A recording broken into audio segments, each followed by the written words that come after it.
Hello and a warm welcome to this episode of TEKA'S show. My name is Ian Teka.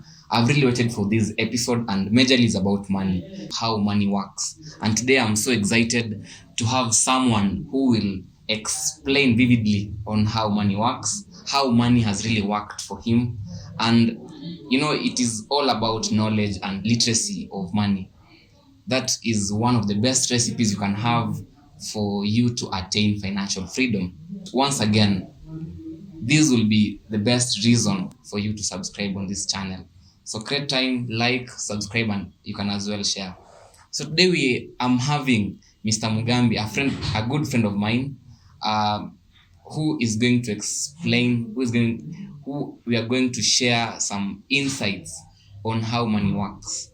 Let's jump on this episode, Mr. Mugambi. You can introduce yourself so well so that we can know you. Okay, thank you very much. Yeah. Thank you for having me. My name is Ernest Mugambi. I am an engineer by profession, also a professional project manager. I have over 10 years experience in the industry. And above that, I am a family man. I'm a father of 3. Okay. Yeah. Well said. Unajua unapatanga those people who are doing so well, who are financially free, they are not so open to share their insights on how they made it.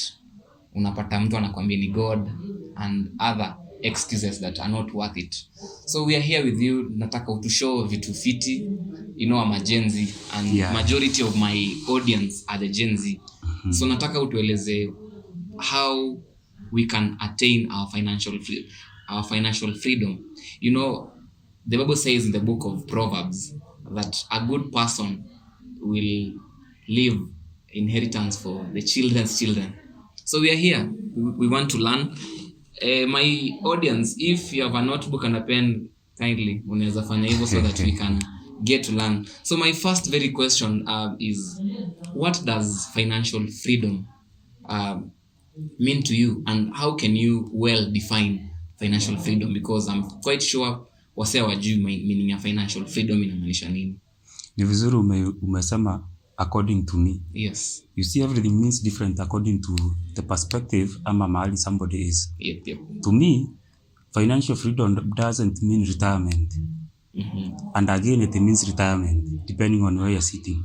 So financial freedom is where umefika a certain level where you don't have to work for money anymore, but money is now working for you.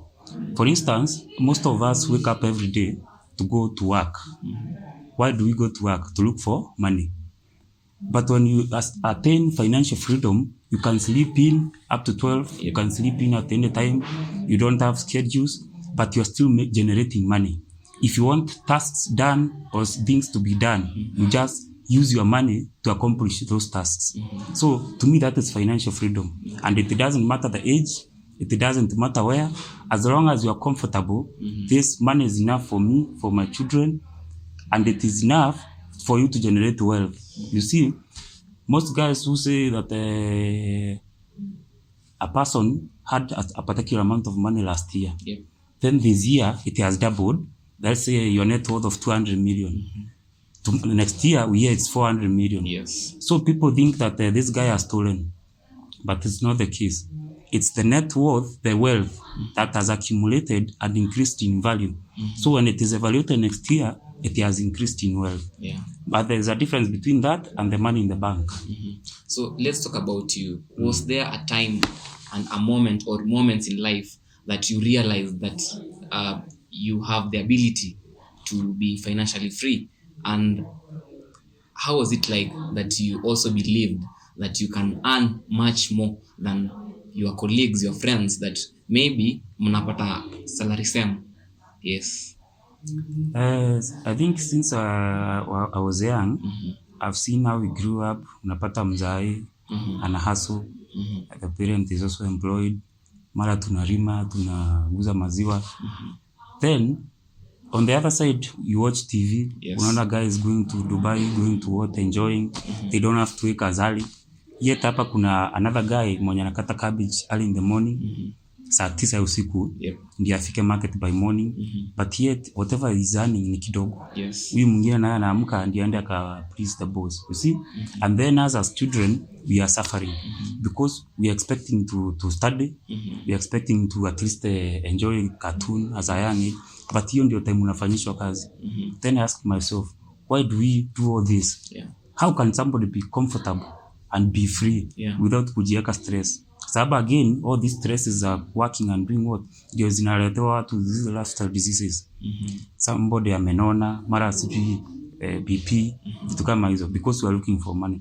For me, I told myself from my young age, mimi siendi shule kusoma. I'm going to school ndio nisome, nitafute pesa, sio kazi. Okay. Now, once I get this money, I'll keep myself comfortable. Sitaki kufanya venye watu wanafanya. You see, I evaluate my own decisions. So nikasema I'm studying so that I can look for money and I expand my knowledge on ways to get this money. Ndio niweze kukua financially free. Now, from to going to college, nikaanza sasa ku live my own. Watu wanapiga sherehe lakini sitaki kupiga sana. I want to napiga sherehe tu. But nakaa every time niko kwa hiyo sherehe, you see there are different categories of people. Kuna mtu unaona anapiga sherehe but they are sitting down evaluating themselves. Unaangalia your successes, your failures. It's personal time. Unakaa nayo unajievaluate. So evaluating myself, then you try to poke the minds of your colleagues. Unapata what they are thinking is not what I'm thinking. So nikajiambia, for me, I will plan this and this. Then I have mentors, a guy like William Ruto. I found out that time alikuwa aliendesha gari, his first car at 30. Nikasema I will also do that. Kwani how difficult is it? You see? Then I want to plan my family this way, by this time, these kids, nini. So that nimalize mambo mapema, because they say life begins at 40. By the time ianze 40 huko, yangu imeanza mapema. And the life they are saying begins at 40, sio maisha ya starehe. It's real life, the hard stuff now.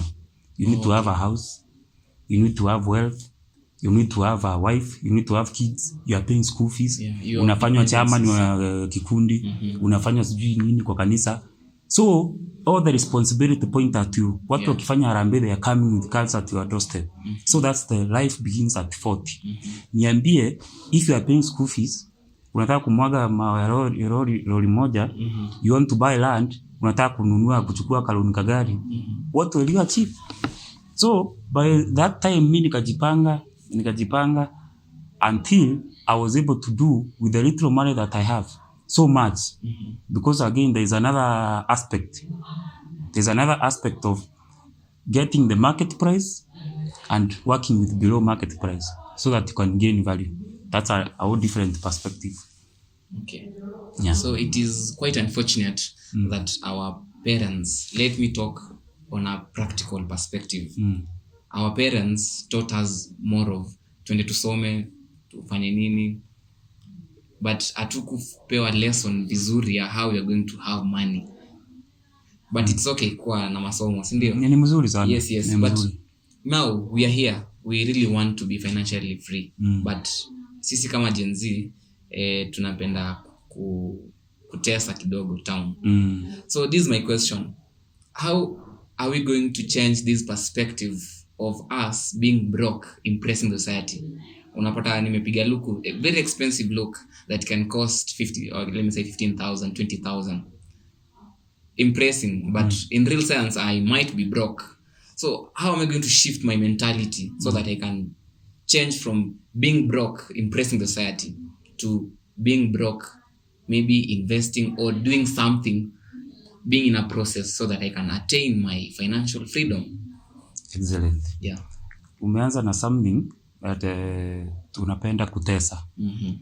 So the first step is, ni nani unatesa? If you are going to buy yourself a cakes, you want to wear a suit worth 40,000, you are not earning anything yet. Unataka kukaa luxury, you want to stay in a 2-bedroom, 3-bedroom, na watu kama sisi tunakaa just a small house. So unatesa nani in goods? That should be the first question. Because if you are able to define that kutesa, you understand if you are gaining value or losing value. I can give you a small example. if I'm going to a meeting that tuna evaluate for a tender or the 10 million or more, I can hire a Range Rover for 5,000 a day, nikatese. Hiyo kutesa. Impressing. Impressing. So nikifika hapo venye nimekuja, it will make or break, you see? So kama nitapewa hiyo tender or not. You see venye nimekuja again, I will be trusted na nini, so I can get that tender again, so now nimefika financial freedom. Lakini wewe as a Gen Z hauna pesa.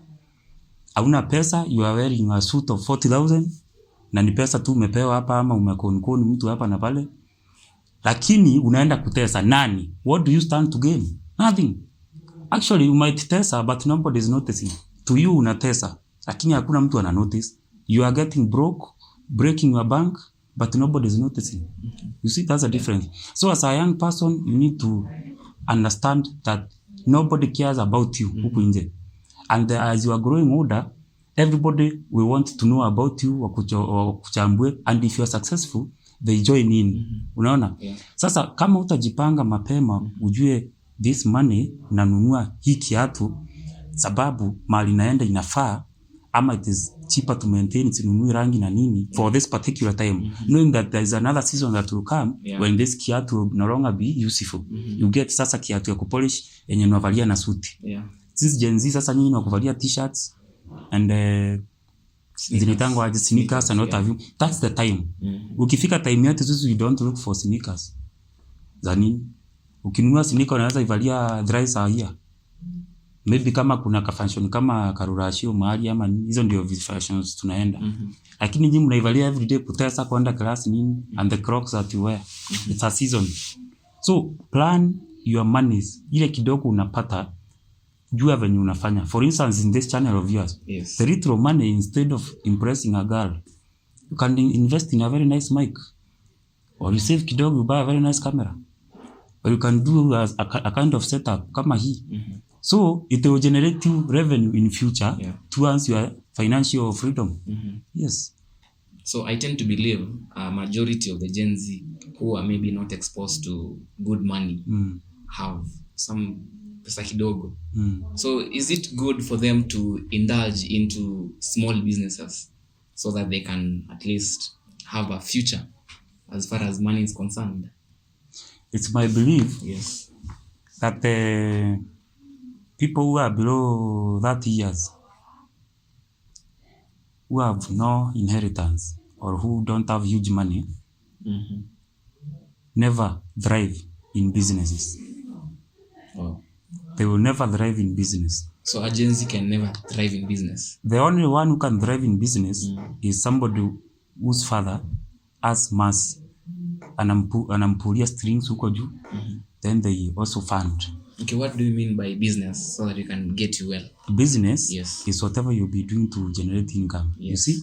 Na business ziko different. Sana kuna agribusiness. All those kila kitu ni business, including a school. Mwenye akona private school, that is a business. So in a business ni mahali unaingiza capital waiting to get what? Profits. You are looking for profits. That's a business. So profits utazipata sawa as a young person mwenye umeingia na 10,000 20,000, lakini the struggle, the profits, calculating that the profits zinakuwa around 25% of investment per that is per annum. That's what you expecting to grow. Unaona ni pesa kidogo sana.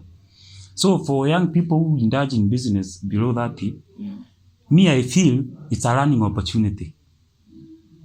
Like they say, doing these things when you are below 30, you get to experiment, to learn from your mistakes. And these skills you could transfer when you are 30s and 40s. Because as a young person, you learn as a story in partnerships, how they are done, how capital is injected, ama venye inapoteaga. You learn the seasons of the year. Mali this kind of business is booming. In business, kuna highs and lows. Hakunaga flat line. Kuna highs, kuna lows. Kuna time, let's say in campus, you have a hotel here. When campus is in session, you'll have a flow, traffic flow. Lakini campus ikifunga, let's say 3 months, there's no traffic flow. Here tunalipa zile zinaitwa fixed costs. Kuna stima, kuna rent, kuna staff kama wako.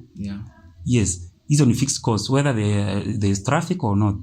So utasurvive aje in those 3 months without, because pande ingine nayo umesurvive, umeunda mamilioni, umesquander, umesahau kufactor in for this downtime.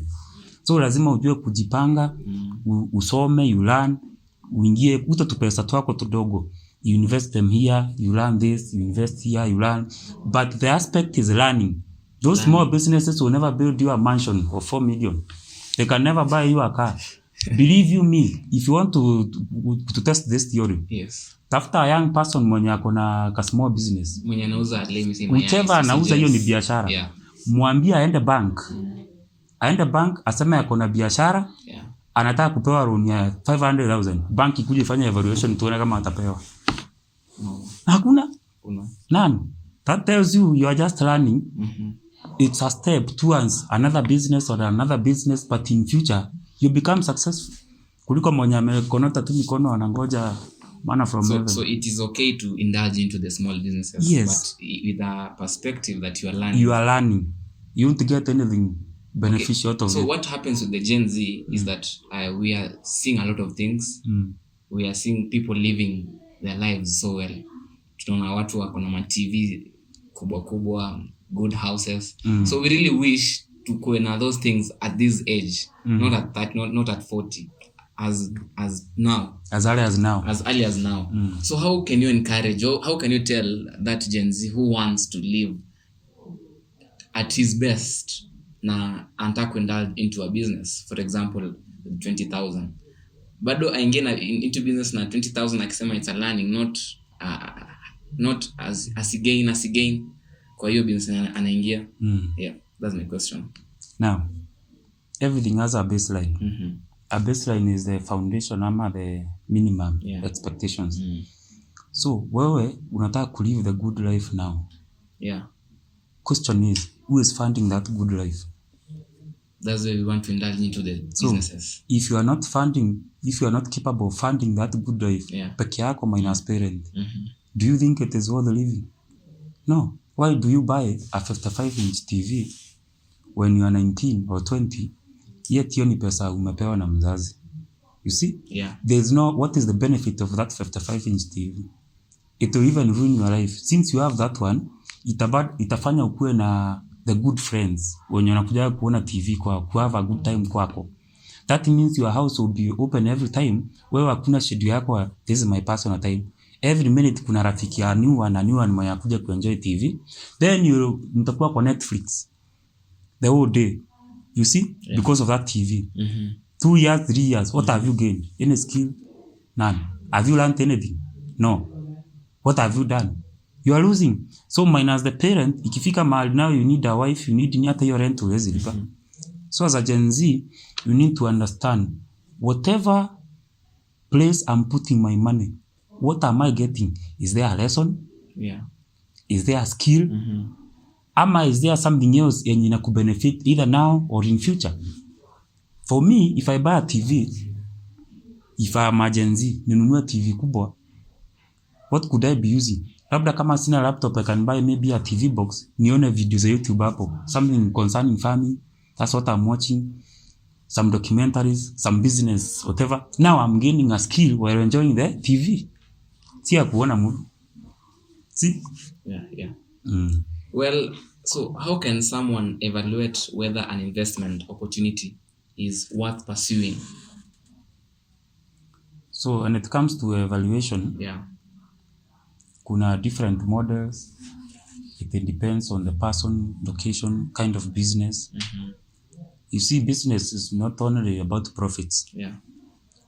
Because if I tell you kuna biashara tunaingiza 20,000 tupate 100,000 in 2 months, you can say that's a good business opportunity. But it's not. Evaluation is dependent on you, and it depends mostly on your research. Na kama hujui kufanya research, you rely on brains that know ama wako na experience kwa hiyo field. Let's say kwa field ya pharmaceuticals, I hear there's good returns. Sababu appeal is too big, what have you, but ukienda kununua like Panadol unauziwa 10 bob, but they have bought it at at one bob. Yeah. So you can see the percentage returns. That's over 1,000% return. But in normal business or investments, it's 20%. So evaluating a business relies on experience, skills, who you know, industry, na wewe mwenyewe. So there is no definite answer. Hata usome kwa kitabu gani, hakuna definite line tuta-evaluate biashara hivi. Yeah. So I've been reading that book of The Rich Dad and the Poor Dad, and I learned that there's this phrase of the rich don't work for money. How well do you understand that phrase? The rich don't work for money. Definitely. I understand. Yes. The rich never work for money. Yeah. Money works for them. Yes. But the question is, how did they become rich? Before to figure out the rich don't work for money. They don't work for money because they are financially free. But us, we are talking about being financially free. Before we start now, money working for us. Yeah. You see there's a difference. Yes. So the rich dad, poor dad talks about being financially free and the rich not working for money. Swali inaingilia hapa. What does he do? I don't know if you have ever followed his story. Yes. Kama it's true or not.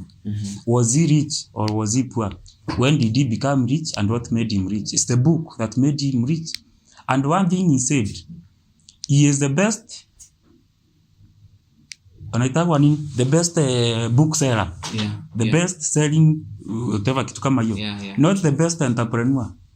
Not the best advisor. He's written a book which is a best seller. So he's a good marketer. Ndio maana sasa mnasoma the kitabu. But that doesn't mean whatever is there is true. And again, that is his view. He's one person in 7 billion. Have you asked the other 7 billion if they concur? Again, everything boils down to you as an individual. Utaji-evaluate aje ama utafollow the motivators. They always say you can never motivate a donkey to fly. Hata kuja na motivation speaker wangapi uambie it is possible to fly. You can do it. A donkey will never fly, my friend. Never. You understand your lane, do what you are supposed to do. Well, discipline comes when you know the outcome. So this is my question. For example, ukienda gym, unajuanga the reason why I'm here is because nataka kuwa well built and blah blah blah. So let's talk about now money. If we indulge into investments, with the various investments, of course, investments comes with risks. So we don't know the outcome. So how are we going to become disciplined if we don't know the outcome, so that we can get into various investments basing on the best factors to consider while getting into investment? How are we going to attain that discipline so that we can get the best out of ourselves as far as money is concerned? Nobody knows tomorrow. Wanateka. Nobody knows tomorrow. Hata mwenye anaenda hiyo gym, you don't know kama utaunga. It's just umeona mwenye ameunga, so you think utaunga, but utaunga kama yeye.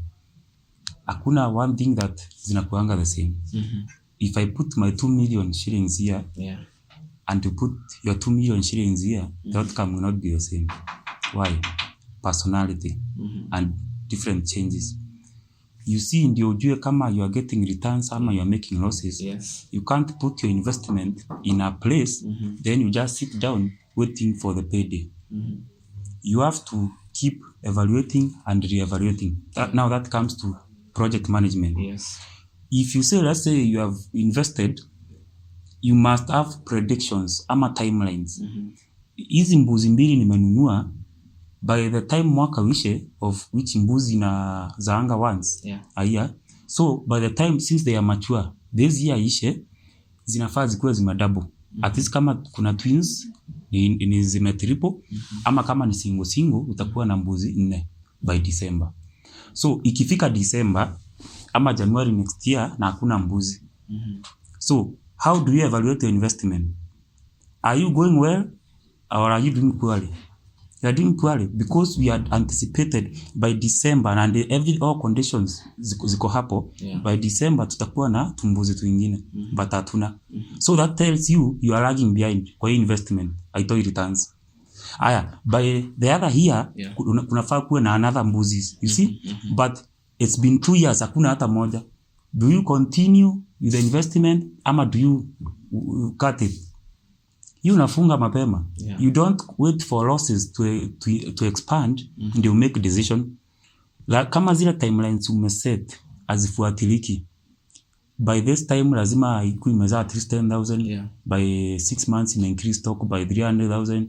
By December tumefika hapa. So if no milestone or target inaachiviwa as early as now, do you think they will be achieved tomorrow? They won't. So that's how you make your decision. So how can someone reframe their mindset from consumerism to long-term wealth building? Because if, for example, I'm given 20,000 right now, I'll consider myself, I'll consume that money to ensure that I live well. That's number one. So how can someone reframe their mindset from consumerism to long-term wealth building? Now, money is meant to be consumed. Yes. That's why they say money is liquid. Ama liquidity. Sijui kama umesikia hiyo. Yeah. Money is liquid. It slips through your fingers. That tells you it is meant to be consumed. What matters is the impact or the value it leaves you. If I give you 1,000 shillings right now, you have cash 1,000. If you choose to give it to someone, sawa umembariki. But what value are you left with? Labda ni respect. Kama ni respect ulikuwa unatafuta, that's the only thing you get. But kama umepeana tu, there's nothing. Ukinunua naye mkate, you have gotten food which will give you energy. That's the value you are getting. So when it comes to when it comes to changing your mind from consumption to creating wealth, you choose to put your money where whatever you are doing is targeting your future goal. For instance, if you want to build a house worth 4 million in the next 10 years or 15 years, so how do you change that perspective? Umesema with your small money, with your small help, ndio umaliza campus, then you grow to 10 years, utakuwa na nyumba ya 4 million without being employed. Now, with your small help, you can do those to small business you are running, isn't it? You can buy yourself a laptop, you learn how you can invest those other small amounts of money. You can grow your network. Huko mnasema mnapiga sherehe, kuna wenye wanapiga sherehe bure. You grow your network. You see? If you grow your network, you have people who are worth wenye wanaweza stand na you, ama unaweza fanya partnerships. With this network, ndio sasa mtaenda as you are maturing. You are learning things every day. With your small money, haitakuwa small kama last year. Ina grow kama umesave, mkanunua tukuku, mkafanya this kind of business.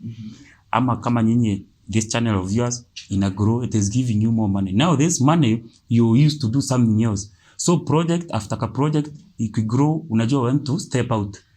Ikigrow, inafanyisha hii ingine, inafanyisha hii. By that time, utapata, money has grown, you are somewhere that you can now be able to build a mansion worth 4 million without struggling.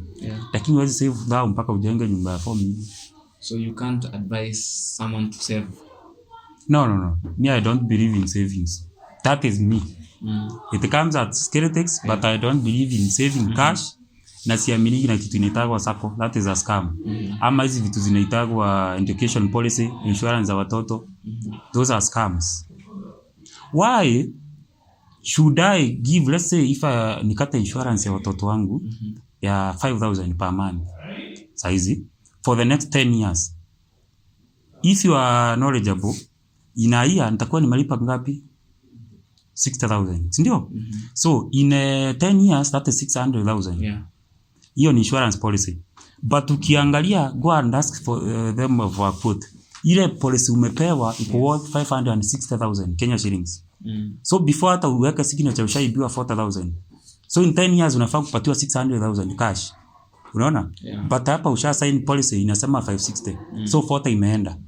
But na hii pesa inafaa izae interest in 10 years. You see? So kama inafaa izae interest in 10 years, you are supposed to get around 800,000 or 9. Lakini utapatiwa 560. Ndio wanakufichaga hapa na kuambia utapatiwa in phases. Uchanganyikiwa hapo, utaweza kuhesabu interest iko wapi nini, unaambiwa you on reducing balance. Now if this 600,000 shillings invest in land or something else in 10 years, how many millions will it be worth? Ndio niambia ni save pesa na watu waniwekea pesa yangu. I don't believe in such. I believe in putting my money. If you are saving for school fees, chukua hiyo 600 ama 300 ulipa down payment ya kashamba mahali, ulipage polepole kama venye ungelipa hiyo nini. Ukimaliza the title is yours. In 10 years if you not be able to pay school fees za campus, unauza hiyo kashamba 3 million. Unasomesha watu na unabaki na pesa ya kurudisha. Okay. So why do I keep it in the bank? Yeah. So we do love practicalities. And I would love you to share some of your challenges, or let me say some of your mistakes that maybe you went through. Maybe for example, in investing, saving, or in any, let's talk of your path to attaining your financial freedom. Is there any mistake that you had, that you did, that you really learned a lesson from, that you can share? To me, mistakes, if they are very minimal. Why? Because I'm very cautious and I over-evaluate and do a lot of research. Maybe the mistakes that I can say ni venye, what do I call it? I don't have a single specialty. I know almost something about everything. Why? Because when I was young, sikuwa napenda kuachwa na kitu nikuje ni regret huko mbele. If I knew ningefanya hii kitu ama nijue something inisaidie. Yeah. So I think I wasted a lot of time trying to learn so many things zingine hata you put your money in na as much as you are learning inapotea. So kwangu hata inaacha ikiwa some kind of mental damage. So if I had concentrated on a few things hata ningekuwa father. You see? Ningekuwa father. Maybe those are kind of mistakes. But hizo zingine I call them lessons. Maybe unachukua 10k yako yenye umestruggle kupata 6 months, you plant some tomatoes, unapata returns zako after investing unapata 3,000. Yeah. Those are lessons to me. I can't call them mistakes. Yeah. A mistake inafaa ikue kitu damaging. Kama nikuambie maybe I had a good time and then I got someone pregnant at 19. Sahi inani haunt. Yeah. Maybe they are eating my payslip. Now that could be a mistake. Yeah. But there's none. Right. So how important is financial planning for the long term, and what role do short term sacrifices play in it? Wanasemaga, do we suffer today and enjoy tomorrow, or enjoy today and suffer tomorrow? Unajua that boils down to your personality. Yeah. So if I've understood what you have asked, today's sacrifices for the joys of tomorrow, are they really worth? Yeah. You see, that's personal. Kwa mwenye wako na 1,000 acres of land, like the powerful guys in Kenya, tula tu pesa ako nato, hawezi enda kununua land. They already have land. You see? Yeah. Kwani na wewe juu hamjai kuwa na gari, your target is save pesa yako ununue gari. But in the long term, for tomorrow, hiyo gari kweli, is it helping you? Ama ni ile mali from where you're growing from ndio imefanya ujisukume kununua gari. So ndio nimekuambia, you whatever actually we are doing should be based upon your personality and your own targets. Yeah. Wachana na vitabu za kina nani wanasema nini. Wachana the motivators and what have you. It is you, unataka nini. Yeah. Wewe ndio unajua mbona leo umevalia hii nguo. Why did you choose it? Why did you choose this particular style? Mbona ulikuja ukapanga this session? Mbona ulikuja? You know what you want and the value you are getting. Yeah. Nobody did that for you. Hata ungetoka pale kwa gate mtu akuuliza sasa if ana oitu umevaa na venye kuko na vumbi, would you go back and change it? No. So this is your sacrifice, your time. Wewe ndio unajua how worth is it to you for tomorrow. Since this channel will not give you 1 million today, not tomorrow, but with time and consistency, it will make you financially free. So these small sacrifices of today, ndio zina to keep on the path of the bigger goal. Pole pole they build up to that long term. But ukiweka starehe saa hii, kesho kitakuramba. You have no lessons, you have no friends, you have nowhere to go, you have no experiences. Ni kama mtu saa hii hajai toka within their village na ako 60 years old. Anaweza kuambia kitu wewe umetembea. Have they even seen Thika Road? So atakuwa advice nini ununue shamba around Thika Road na hata hajaiona. You see? Yeah. So invest in your own personality. Your personality will give you friends, whatever you love. It doesn't matter what people are saying. Nakumbuka when I was building my house. Watu wananiambia, hey, kujenga nyumba ni liability. You see? Kujenga nyumba ukiwa young bana, ona maisha.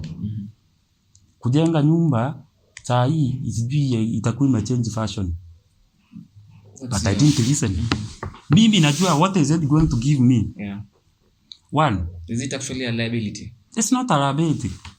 Nyumba zinakuwa liability huko majuu.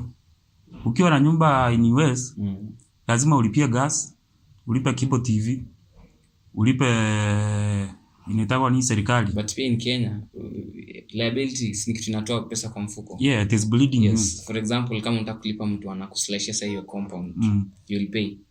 Yes, I'll pay. Or I slash myself. If there's breakage, you'll pay. See, Sasa your house now is becoming a liability. Hiyo sio liability. Hii maintenance sio liability. Liability, kuna assets and liability. Hii una mention ni expenses. And they are there. Sasa mtu mwenye anisilashia nyasi na 300. Na wewe mwenye umekunywa mzinga 2000. All those are expenses. Mzinga sio liability. It's an expense. You see? A liability ni kitu is taking something out of your asset column. You see? Ama something that is losing value to you in terms of whichever way. Unaona? Kama hizo kulipa land rates nini usipolipa they accumulating yearly and yearly. You see expenses you can cut. Unaweza sema hii nyasi sitoi. But liabilities you can't cut. Unless you do the entire thing kama ni gari unaenda loss, uamalize na depreciation. I hope you understand hapo. Yeah. So let me ask, how do you track your financial progress and what tools or strategies would you recommend so that if we track our financial progress, we can know if we are appreciating or depreciating? I think here now I speak professionally. As a professional project manager. But before that, do you track your financial progress? Yes, I do. Without that, siwezi kuambia whether I'm successful, whether I'm going to be successful, or whether I'm derailing. You can't tell, you can't forecast without having enough data. So for you to track, I track mine in this perspective. Yako can be different, the viewers can be different. It all boils down to you. Now, for me, hizi mnaitaga New Year resolution. To so many people, those are just hot air. Unaziweka December ndio na realize hai. Hii mwaka ile kitu nisema nita achieve sija achieve. You see, after making them in January, unakuja kuziangalia tena in December. Lakini if you have checked them ugawe mwaka let's say 4 times quarterly, the first 3 months, the second 3 months. So kama by the first you want to let's say to save 300,000 by December. Hiyo inakwambia lazima kuwa unaweka 25,000 per month. Na tumesema kwa hii maisha hakuna flat line. Now, kama unafaa weka 25,000 per month January, Kilimana hukuweka. So February unafaa weka ngapi? 50. Ndio? Ndio kuwa on track. So Feb kama unapata umeweka 5k. So uko na short ya ngapi so far? You're supposed to be 50 in the account, lakini uko na 5. So uko na short ya 45,000. So mpaka hapo, is the version still in progress? Since you are tracking the finance, we shall end off. So what you are supposed to do ni, why am I drailing sahi? Ndio gonge urudi, and how should I compensate? Ndio hata kama huwezi compensate next month, ulipaga sasa let's say we save 35, usukume mpaka wapi? By June umerudi on track. Now you are saving 25, you see? By December ikifika October unafaa kuwa unajua seriously hapa nitafika 300 yangu ama sitafika. But if you don't track monthly, if you don't break down those small targets into small things, what achieve? So if you have good money and you want to do a big purchase, would you advise someone to go for a good vehicle or a house? Maybe you define to me what is good money, Yeah. what is good vehicle, and what kind of house. Okay, assuming you have around 2 million. 2 million to someone else is not good money. Those are peanuts. Yeah, that's what I'm saying. Assuming you have 2 million and it's good money for you, would you advise a young man or a young lady to go for a good house, to build a house, that is, or a vehicle?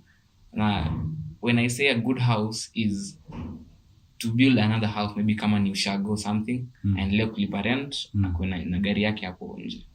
So what's your preference if you have good money size? Sahi. Yeah. Unajua now that's different. Kuna you who is unmarried and very young, na kuna me who is married. Yes. So now the 2 million will be different. Already I built a house. And I have my car.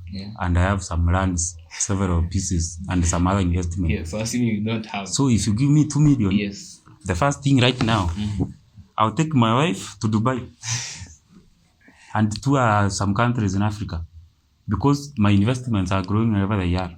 So I can say I have liquidity. Unaona? Hiyo figure, I have liquidity, but mse mwenye akona commitments, zile tumesema life begins at 40. Unalipa ka loan, ka gari, ka nyumba, ka shamba. Hata ukimpatia 2 million, kesho atakuwa naye. Anafufiza obligations zile vitu ajalipa konazo nyuma, pesa ishe. Abaki tu vile vile. So this question is relevant. To you as Teka, 2 million shillings, would you buy a car or would you buy a house? Now, if I answer in your perspective, hiyo pesa inakaa hapo kwanza, you think of how itakuletea pesa. There are two options. If you buy a car, you waste more time na ina depreciate. Unaona? If you build a house, you don't have people to stay in.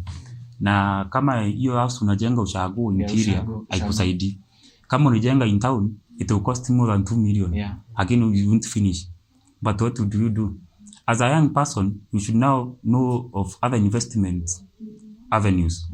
You can take your 2 million to a money market fund, to a government bond, or to a, ukienda kabisa zile siamini sako, or wachana sako, enda bank. Negotiate, maybe they are giving you 10%, MMF and government bonds go around 17%. Let's work with 10%.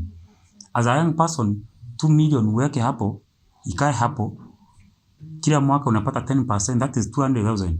You see? If you talk of 17%, that is around 250,000 per year.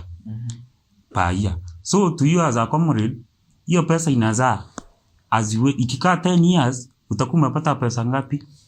Another 2 million, isn't it? Sababu ni 10% per year. Na you still the 2 million principal is yours. You see?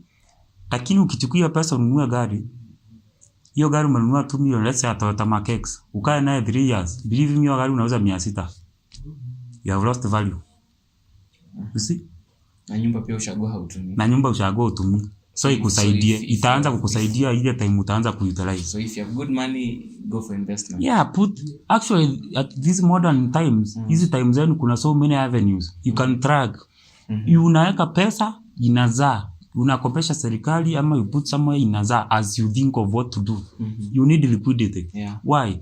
Hiyo kama MMF inazaa after 1 year, you can take your money ikiwa 2.2 million. It gives you preparedness. Ukitoka kwa mabest yako nakwambia invest in your network, somebody tells you kuna uradi hapa ama tumepata kataenda fulani nini ya 2 million ama 2.5 to if you give us the 2 million, tunapata like 10 million hapa. So you have liquidity, you can pull your money, you do this, you get your money back, you put it back, then you get another liquidity ya work with these things. You see, fortune favors the prepared. Saizi if I have a million shillings in my account, mwenye hapa asema sasa kimemuramba, loan ameshindwa kulipa, anatafuta tu mwenye let's say kuko worth 1 million, anatafuta hata mwenye akona 400 ampatie. Wewe una liquidity, utamwambia ngoja nijipange kidogo, utafuta mali utakopa nini, of which will take time. Na mimi if I have evaluated it is good, it's an opportunity and it is below market value, it is worth 1 million, lakini anapeana 400. juu ya mambo imemramba. Na mimi niko na 400 cash. Shika baba. Nikimpatia, I've already owned something worth 1 million at 400 below market value. So kutoka hapo, I can either run it, na juu I'm not interested in running the business, kesho niuze. Sasa I have time, I can sell it pole pole, juu yeye alikuwa amefinywa. Mimi I sell it pole pole, I get my 1 million. It's profit of 600 because I was ready. Yeah. So what are things that broke people think they are supposed to do to get wealthy that will never work? Broke people think kutesa, uonekane uko na pesa, ndio utakuwa na pesa. Yani they live a fantasy. But you see, watu wenye wako na suti hawakuagi na pesa. Not all. Unaona wenye no. Kuna categories. Yes. Watu mwenye ako na pesa hapendi kuvaa suti.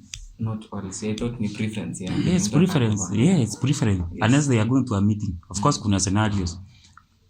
Kama hatuendi meetings, unaenda, let's say kama nyinyi mnaenda class. Comrade mwenye ana pesa ni anapenda kuvaa suti na tai. Mwenye ako na pesa anavaa tu kasinika na something classic yenye hata mfanani. That's how you tell. Sasa broke people think that unakaa na gadget, unakaa na nini, unasikia kuna YouTube, watu wanafanya farming, you jump there. So watu sasa wameanza kusema tap, unaenda kutap kwa screen, you think there is money there. Unapata sasa hata watu wako na heshima kwa TikTok sasa wanasema tap. Mtu kama ringtone. Nini ndio anaenda kusema tap saa 9 usiku. It's communicating something. Either he's broke ama he's getting broke. Otherwise mbona wanasema tumeni money gani? Sasa hiyo ni nini? You see? Yeah. So broke people feel that pesa unakaa tu inakuja. No. Ni strategy. Kuna strategies are making money. And the strategy they use, they won't work. Yeah. So, what will be your 3 best ways of making money? More money that does not take all the time, risk, and stress in the world. Research. Yeah. Research and research. A constant evaluation of progress. Research, constant evaluation of progress. Yes, and investment. You note, a business that you are running is not an investment. There's a difference. Investments give you returns of around 10% to 25%. Businesses, you are looking for profits. Yeah. And they can go up to 1,000%. Unagonga saa hiyo. They have seasons. Investments don't have seasons. Na unasikia ziko na return ya between 10 to 25%. Lakini biashara una target saa hiyo make as much as possible. Ndio low season ikikuja ni ukue sasa na cushions. Yeah. But the investments have a flight line. Businesses don't have. Unaona? Yeah. So huwezi sema ati your business you have an investment. No. A business can only be an investment if you are not running it. So what was the question? I think nimetoka nje. So ilikuwa what will be your 3 best ways of making more money that does not take time, risk, and stress? I said research. Yeah, research and more research. Constant evaluation and investment. Not business, investment. That's awesome. So what role does delayed gratification play in achieving financial freedom? If I understand well, delayed gratification ni ile kitu ungefaa kufeel satisfaction saa hii, but you just postpone it, you enjoy it later. Maybe if I give you a little bit about my life, there was a time I had good money. Nikasema hapa I want to buy a new car. Karatasi.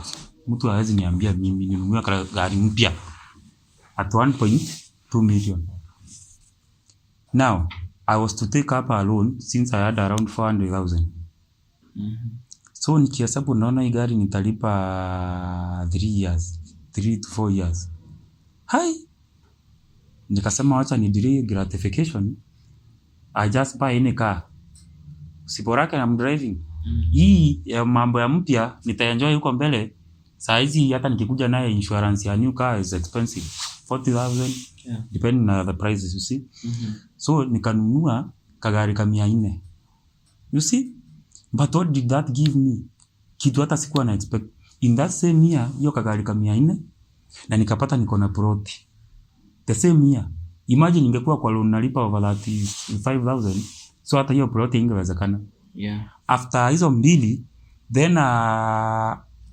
mwaka kuisha nikarealize kumbe hata naweza anza kujenga kanyumba kidogo kidogo nini. So in those 3 years, I had all 3 of which ningekuwa nalipa loan ya gari mpya ambayo ina depreciate. You see? So later, now I can buy a new car if I want. But hata tamaa hakuna. Since I've understood how investment works, if you give me money, napeleka mahali zinaenda, I can buy kagari tu sini yangu. Yeah. My purpose ina serve yangu. If I want a good car ya kwenda mkutano wa kaa haya 2,000. Tumalizana na hiyo siku. Why should I get expenses? So talking of loan, do you believe taking out a loan can help someone grow their wealth, or does it increase financial risk?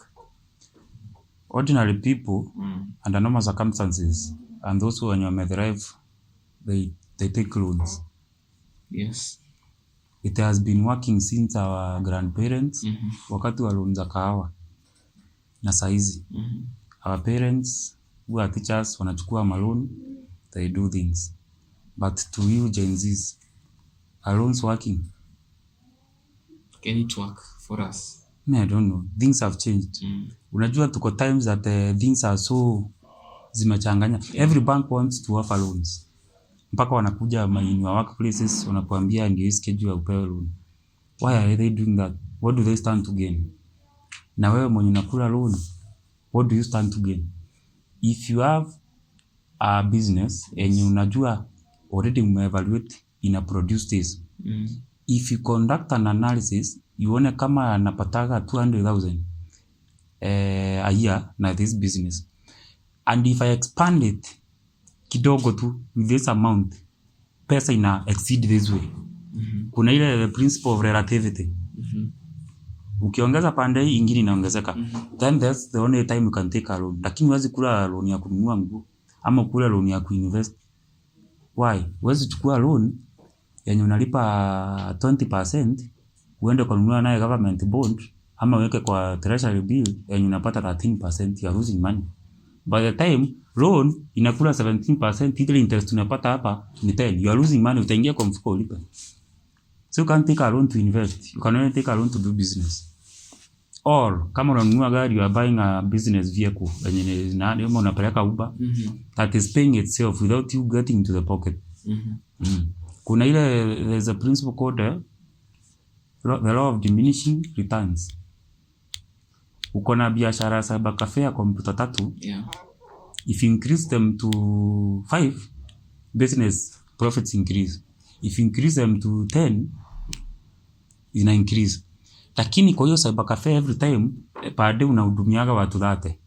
If you take a loan of 2 million, ununue kompyuta 3,000, will the profits increase? Now you start losing money. Why? Zinakunywa power, maintenance cost, security issues, juu lazima ununue kufuli kubwa.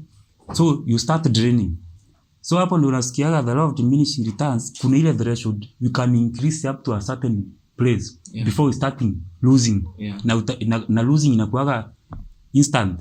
So hata hiyo kaloni unakulia biashara ni polepole, una inject, una evaluate returns. Una estimate tena kama if I inject more I will get more returns. Una inject tena, unaona returns. Mpaka ifika point ukievaluate, even if I put more money I won't get any more return. Hapo ndio unajua umefika climax and it's time to change business. Utoke kwa hiyo ukafungua a new business, something else bigger. Ama you maintain this, ufungue another branch somewhere. For that one, hata ukiweka ngapi, hata upewe milioni 10, you can't get more than a particular level. Okay.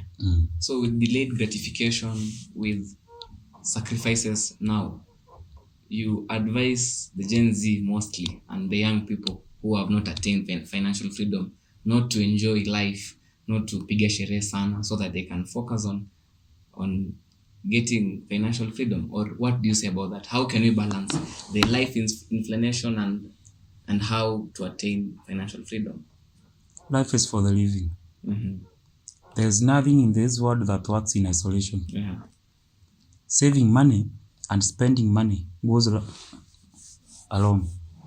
Umesikia mtu analipwa pesa yote anaweka, anajinyima ndio asave.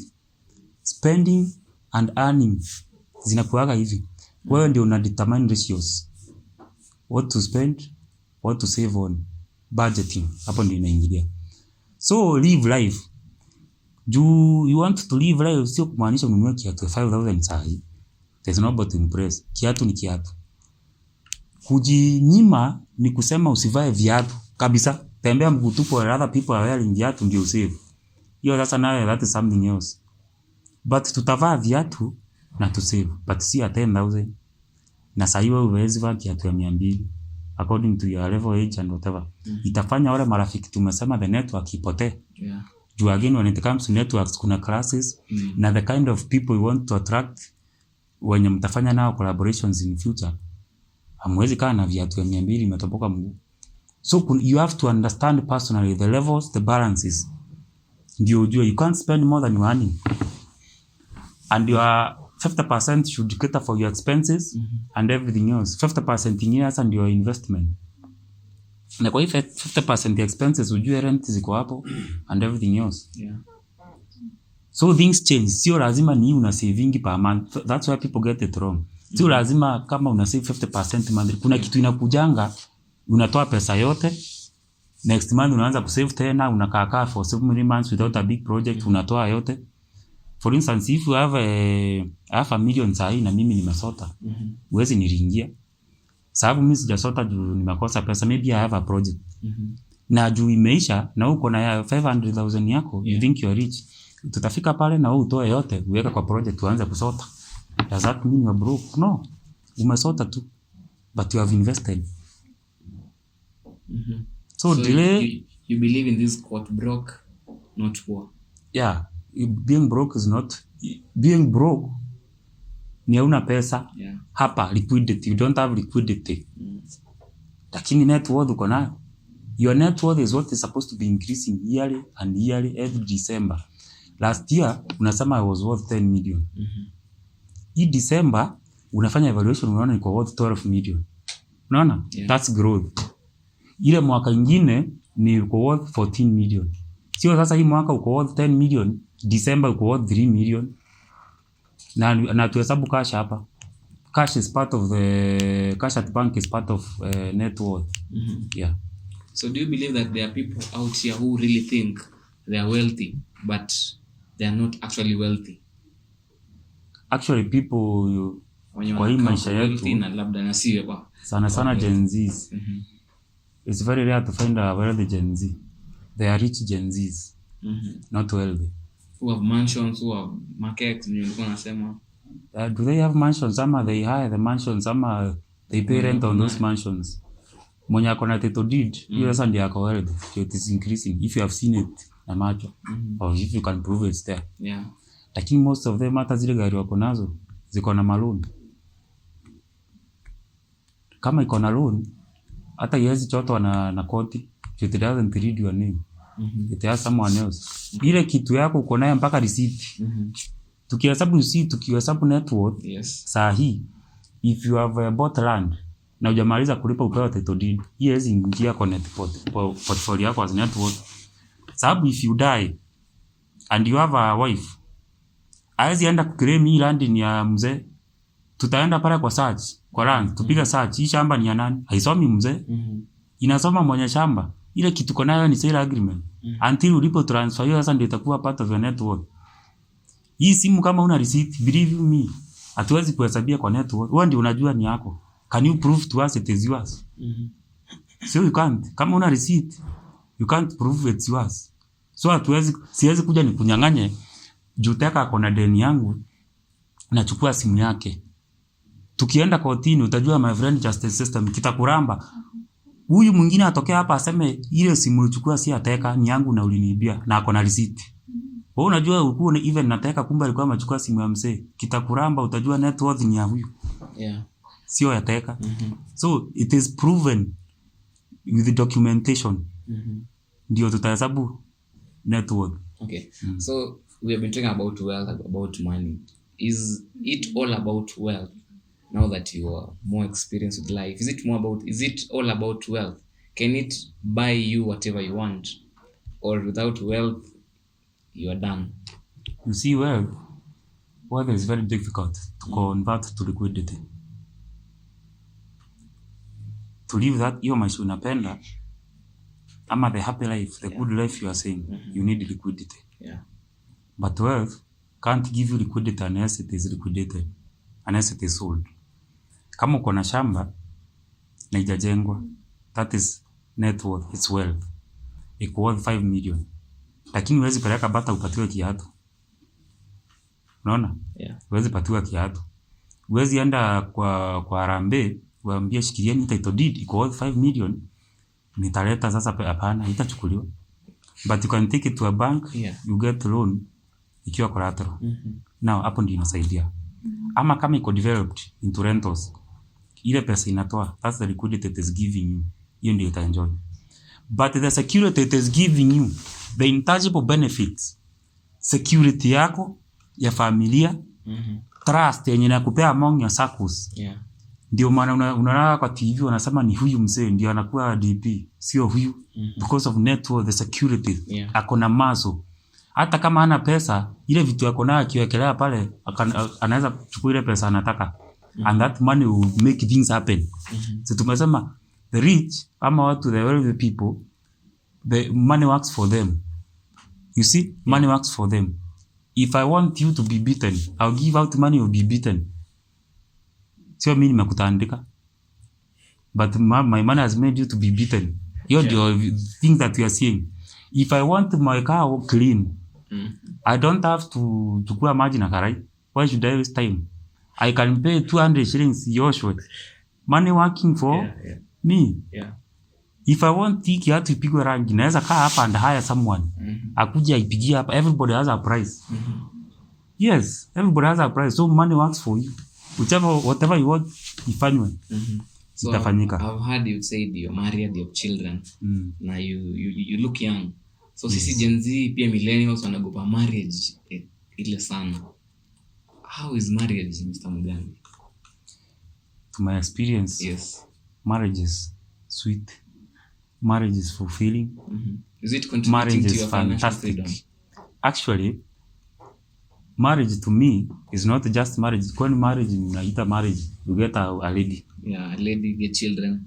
To me, before 10 years ago, before I even thought of marrying, I understood what marriage is. I'm looking for nitagwa support system. It's a support system. That's marriage.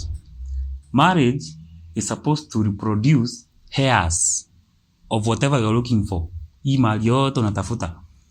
Wewe naye mali. Yeah. The more heirs you have, the more encouraged you are kutafuta more. You see? Marriage ni ya kutafuta partnerships. Partnership. Yes. Nikitoka hapa nimechoka, niko na watu wa kwenda nao nipige nao mshene kwangu and we are happy about that. You see? Marriage ni ya kutafuta helper. Right now saizi farming season.